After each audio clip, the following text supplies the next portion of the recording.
Une grande réunion a eu lieu la semaine dernière entre le gouvernement, les courtiers et la Banque de France pour révolutionner le taux d'usure. Que s'est-il passé? Est-ce que ça va réellement changer les choses? On va le voir dans cette vidéo.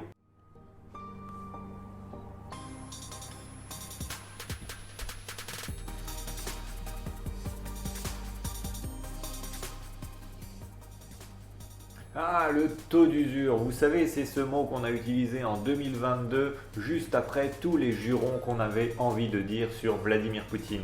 Eh bien, il est encore cette semaine sur le devant de la scène parce qu'il y a eu une grande réunion avec tous les décideurs, hein, le gouvernement, la Banque de France, et puis bon, c'était une réunion à la demande des courtiers de France, comme on avait abordé dans la vidéo précédente. Ils demandent que les choses changent parce que le crédit est bloqué, la production de crédit est bloquée, et si c'est bloqué, c'est justement à cause ou grâce à ce taux d'usure. Le taux d'usure, c'est le taux maximal à laquelle une banque peut vous prêter de l'argent. Elle ne peut pas vous donner plus d'intérêt que ce taux, qui est décidé par la Banque de France trimestriellement en calculant la moyenne des crédits qui ont été octroyés le trimestre précédent.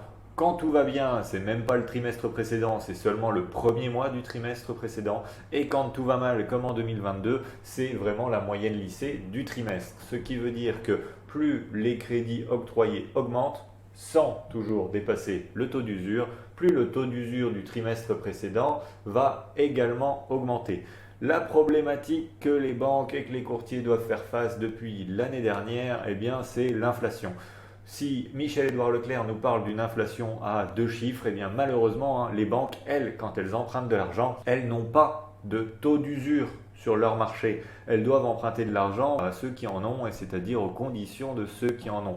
Ce qui nous pose une problématique essentielle, c'est que si le taux à laquelle votre banque emprunte de l'argent pour vous en prêter est supérieur au taux d'usure, il y a un moment, votre banquier vous dit non. Et c'est bien ça qui bloque la production de crédit depuis la fin d'année dernière, milieu fin d'année dernière. Et si l'on bloque la production de crédit, eh bien on bloque mécaniquement la vente de biens immobiliers. La demande des agences immobilières et des représentants des agences immobilières était assez radicale, c'était de pouvoir réaffecter un ancien crédit, c'est-à-dire que si vous aviez un crédit depuis 2018-2020 à 1%, eh bien au moment où vous vendez votre maison pour en racheter une autre, au lieu de solder votre crédit grâce à la vente de la maison et refaire un nouveau crédit avec des nouveaux taux, eh bien c'était de basculer ce crédit, ce reste à payer, sur la nouvelle maison. Alors bien évidemment, les institutions bancaires ne seraient pas d'accord pour ça, parce que ça détruit purement et simplement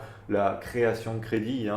Si vous pouvez garder votre crédit finalement à vie avec les taux les plus faibles, c'est bien pour vous, mais au bout d'un moment, ça bloque côté bancaire. Et eh bien, de l'autre côté, les banques et les courtiers ont fait une autre demande totalement radicale, c'était la suppression purement et simplement du taux d'usure. La Banque de France a fini par lâcher du lest sans véritablement en lâcher, en tout cas dans la théorie, en tout cas dans leur tête à eux, j'imagine que c'est comme ça, et ont annoncé vouloir, à partir donc du prochain trimestre, calculer le taux d'usure non plus tous les trimestres, mais tous les mois. Alors du coup, c'est pas une grosse révolution, calculer tous les mois au lieu de tous les trimestres, ça me paraîtrait même logique, surtout dans un monde où tout va beaucoup plus vite. On n'est plus dans les années 80 où il fallait 6 mois pour obtenir quelque chose. Bon, tous les mois, oui. Bon, c'est à la limite si même les machines aujourd'hui nous permettraient de remonter des informations et le faire tous les jours. Pourquoi pas? Et comme ça, quand ça monte un peu plus vite, mais donc en réponse au marché. Et quand ça descend également un peu plus vite. Et dans ce cas-là, ce seraient les acquéreurs, les vendeurs qui en seraient bénéficiaires beaucoup plus tôt. Dans la pratique, ça pourrait par contre être une autre musique, si on rentre en inflation à deux chiffres comme Michel-Édouard Leclerc nous l'a signalé. Si les crédits augmentent à la vitesse de l'inflation, le marché aurait potentiellement assez de mal à le supporter. Donc si on en arrive à calculer le taux d'usure trop souvent, eh bien finalement le taux d'usure se supprime de lui-même, parce que encore une fois, si on calcule un taux par rapport à la moyenne des taux précédents, eh bien la moyenne, plus elle augmente, plus le taux va augmenter. Donc au final, il n'y a plus de limite. Alors, est-ce que ce changement de méthode de calcul est une bonne nouvelle, une mauvaise nouvelle, ou surtout est-ce que ça va changer quelque chose? Oui, c'est une bonne nouvelle. Ça va permettre de débloquer la production de crédit. Et si on débloque la production de crédit, on ne bloque pas, on va dire, la vente de biens immobiliers. On va en fait partir du principe qu'un mauvais crédit, alors attention, un mauvais avec des grosses guillemets, vous connaissez ma position sur le sujet, un crédit à 1%, il est là le problème. Donc forcément, d'être passé à 3,50% du jour au lendemain, ça pique, ça fait 3 fois plus d'intérêt à payer sur 20 ans. Mais en même temps, c'est déjà un peu plus normal. Donc à mon niveau, imaginez des crédits à 7 ou 10%, c'est tout à fait normal. Mais par contre, effectivement, passer de 1 à 10%, c'est ça qui fait mal. C'est ça qui va risquer de retourner le marché, voire pire, hein, de partir en hyperinflation. Et là, dans ce cas-là, on tous casse la gueule assez violemment. Donc bonne nouvelle, oui, parce qu'il vaut mieux un mauvais crédit plutôt que pas de crédit du tout. Ensuite, bon, bah forcément, par contre, hein, le marché va devoir s'adapter parce que des crédits avec des taux d'intérêt supérieurs, ça fait soit des budgets moins élevés pour acheter la même chose, donc baisse du prix de l'immobilier, soit un report, un recalcul de nos projets et donc des achats inférieurs. C'est-à-dire que quelqu'un qui avait le budget pour acheter un très bel appartement de 100 mètres carrés, eh bien il n'aura peut-être pas d'autre choix que de jeter son dévolu sur un appartement à 80 mètres carrés. Ce qui veut dire que bon, bah, celui qui vend un appartement à 80 mètres carrés n'a pas besoin de baisser son prix parce qu'il touche un public qui n'était pas intéressé par son bien avant, mais qui sera finalement intéressé parce que bah, pas d'autre choix finalement. Si on part sur un scénario comme ça, il n'y aura pas de baisse de prix ou alors très léger, ou alors une baisse de l'augmentation plutôt en 2023. Bonne nouvelle, pas forcément, parce que bon bah effectivement, hein, si on donne des crédits élevés, ça baisse notre pouvoir d'achat et donc forcément soit ça baisse nos attentes, soit ça baisse le prix de l'immobilier. Donc des acheteurs, oui, mais des acheteurs avec moins d'argent pour nos vendeurs. Dans la pratique, qu'est-ce qui va se passer? Eh bien, pour vous l'expliquer, j'ai envie d'innover dans cette vidéo. J'ai pris mon meilleur stylo sans encre, j'ai pris ma meilleure tablette graphique et on est parti en dessin pour voir qu'est-ce qu'il va réellement se passer pour vous, vendeurs ou acquéreurs. Alors, on a ici l'axe des taux d'intérêt et ici, nous avons notre année 2023. Ici, janvier, février, mars, avril, mai, juin, juillet, août, septembre, octobre, novembre et décembre. Alors, que se passe-t-il aujourd'hui quand on veut parler du taux d'usure? Notre taux d'usure donc est calculé tous les 3 mois. Donc ici, nous sommes en janvier avec un taux d'usure à 3,57%. Hein. Donc ça, c'est ce que nous avons aujourd'hui. Ce taux d'usure de 3,57% pour un crédit sur 20 ans et plus ne changera pas avant février. Non. Mars. Non. Avril. Voilà, le recalcul du taux d'usure aura lieu le 15 mars pour le 1er avril. Et là, d'un coup, d'un seul, paf, ça va augmenter. À combien? Pour l'instant, on ne le sait pas. On verra en dernière partie de vidéo. On va essayer de se risquer à faire 2-3 petits calculs. Et puis comme ça, on ressortira la vidéo en avril pour voir si j'avais raison. Rebelote, mai, juin, juillet, hop là. Août, septembre, octobre, hop là. Novembre, décembre, et il faudra donc attendre janvier 2024 pour un nouveau calcul. Voilà l'année type du taux d'usure. En ce moment, en 2022, en tout cas, ça a fait à peu près ça. Sans pour l'instant échelle, hein, on ne sait pas en avril à combien il sera. Mais le taux d'usure donc calculé tous les trimestres. Quand on est en inflation, c'est bien ce qui pose problème aux banques parce que une banque, elle, n'a pas de taux d'usure quand elle emprunte de l'argent sur le marché. Donc le risque, c'est que quand la banque emprunte de l'argent, elle, ça fait plutôt comme ça. Voilà, votre banque qui emprunte de l'argent sur le marché. Et vous allez donc vous-même constater un souci de taille pour votre banquier. Eh bien, le souci de taille, il est ici, ici, ici et potentiellement ici. Il arrive à un moment donné où le taux d'usure est inférieur au taux auquel votre banque emprunte de l'argent et c'est à partir de ce moment-là où on a eu certains banquiers l'année dernière qui ont dit on arrête.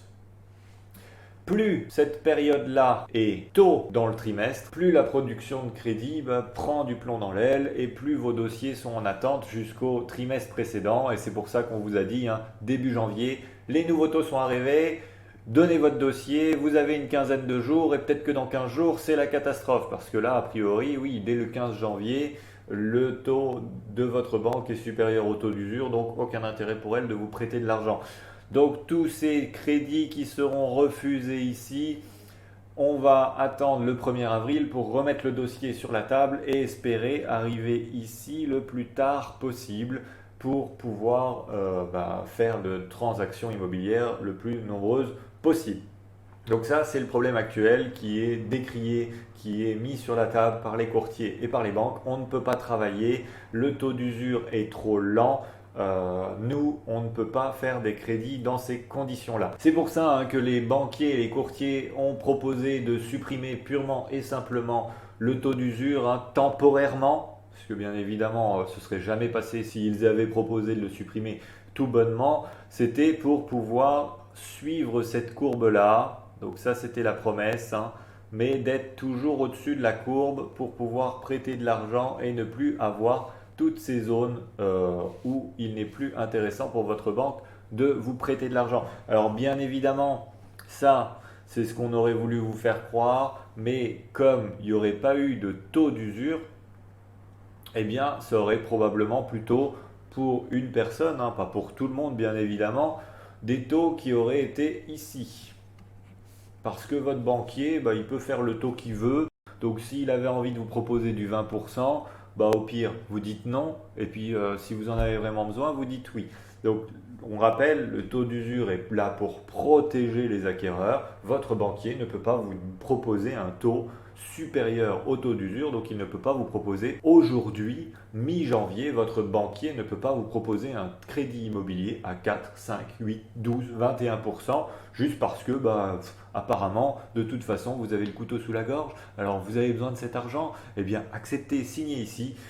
Eh ben non, il ne peut pas, il est bloqué à 3,57%. Que va-t-il se passer maintenant donc à partir du prochain trimestre, parce que bien évidemment, même si on a dit ça y est, on va calculer le taux d'usure mois par mois, ça va probablement pas commencer en février, donc ce sera plutôt à partir de mai, puisque avril c'est le recalcul habituel, et donc mai, nouveau calcul mensuel, puis juin, puis juillet, au lieu donc d'attendre avril, juillet, octobre. Ce qui veut dire que notre taux de 3,57%, on devra quand même faire avec tout le mois de janvier, tout le mois de février, tout le mois de mars, qu'il va donc falloir attendre avril pour le calcul trimestriel habituel, puis donc à partir du mois de mai refaire un calcul du taux d'usure, puis au mois de juin un nouveau calcul, puis au mois de juillet, le calcul habituel trimestriel, mais ce sera le calcul mensuel par rapport au mois d'après, et ainsi de suite, pour le mois d'août, le mois de septembre, le mois d'octobre, le mois de novembre, le mois de décembre, puis arriver à janvier, de manière avec un escalier un peu moins haché par trimestre, donc mensuel au lieu d'être par trimestre. Donc ce qui permettra de protéger tous les acquéreurs de taux véritablement abusifs, parce qu'on aura toujours ce plafond, mais que en même temps, si on reprend une courbe qui était parfaitement faite pour les taux pratiqués par les banques entre elles, on ne se retrouve plus avec un endroit, ou alors en tout cas un moment extrêmement faible où la banque emprunte plus cher qu'elle ne peut prêter.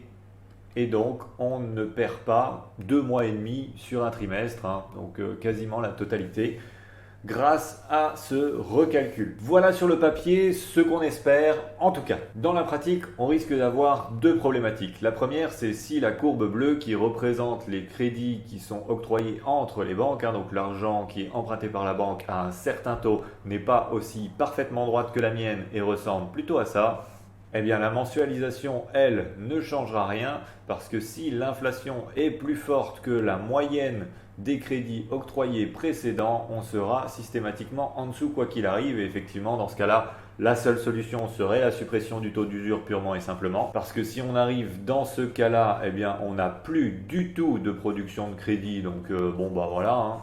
On est totalement dans les choux, mais si on supprime le taux d'usure, donc on repart sur des taux qui peuvent très vite partir très haut d'un coup et le marché très mal réagir à cette problématique. Et enfin, la deuxième problématique, c'est pas tant l'argent à laquelle la banque va emprunter de l'argent. Donc admettons qu'on est là, hein, toujours correct, on va dire. De toute façon, on n'a pas vraiment d'axe, donc c'est pas un souci.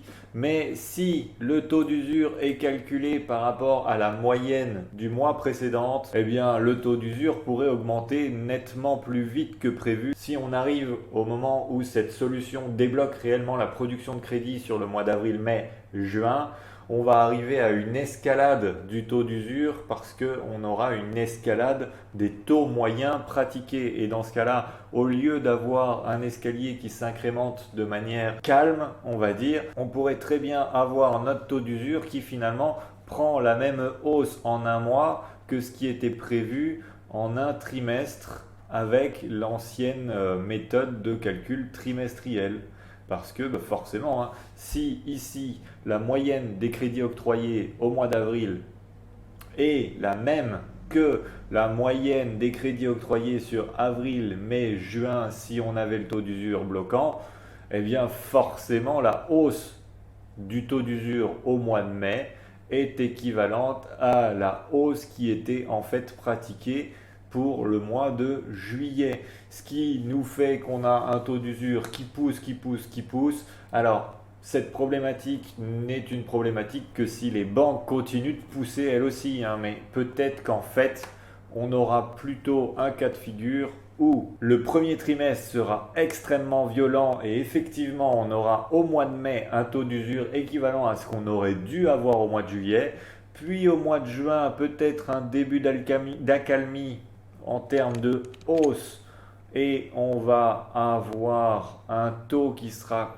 bien supérieur à ce qu'on aurait dû avoir en juillet, mais quand même inférieur à ce qu'on aurait eu au trimestre d'après, hein, donc octobre. Puis ensuite une grosse zone de calme, puis finalement un recalcul mensuel qui permet encore de pouvoir rester toujours au-dessus donc du taux d'intérêt pratiqué par les banques entre elles. Dans tous les cas, hein, il n'y aura pas de magie. Le taux d'usure recalculé tous les mois, c'est pas pour qu'il baisse, hein, c'est pour qu'il augmente plus rapidement. Ça risque donc de permettre au taux d'usure, hein, de rattraper le taux de l'inflation très rapidement, en quelques mois seulement, au lieu de devoir attendre 2 voire 3 ans avec ce blocage de production de crédit pendant 2 mois et demi tous les 3 mois. Et c'est en ça que, bonne nouvelle, j'étais un peu partagé.